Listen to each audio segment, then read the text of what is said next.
Despite all of his success, coaching was something Ryan Theis sort of stumbled upon. I was a setter, and it was just kind of a natural role for me to take over more and more responsibility of the team. So I kind of became player coach at that point. I started helping the women's team my senior year because I found out you could basically become a professional coach. I didn't even think of that until I was probably a junior in college. Through his experiences, Theis has seen every aspect of the game. You really have to have experience in all of it, I think, to be a good head coach. And so in my assistant coaching roles, I was an assistant for a decade.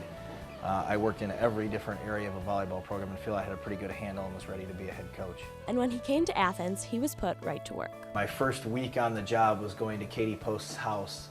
She had signed an NLI to come here, and I had to convince her to still come. And to see her as a 17-year-old sit down with her and her dad and convince her to still come here, to see her as somebody who's about to graduate and play professional volleyball, that means a lot to me. Yet his path to Athens was guided by his trust in his family. You know, Jen was 9 months pregnant when I went on my first interview here, and when I came back up on the second interview, Carter was 3 days old.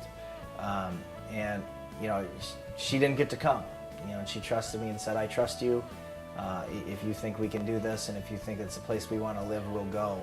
Trust is also an important component to being a coach, and for Theis, his team is another facet of his family.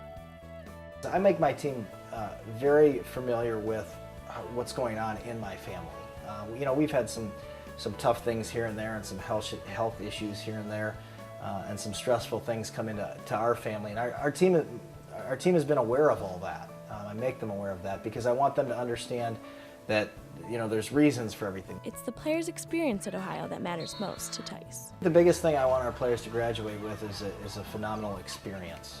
We saw it in recruiting as a terrific undergraduate experience here, something that you'll never forget, something that you'll be very proud of, something that you can be excellent at. The future may hold some changes for the head coach. I also have started working on a PhD, very slowly but surely. But one thing that won't change is the place that he and his family call home. There is no better place to have a toddler and a young child in Athens.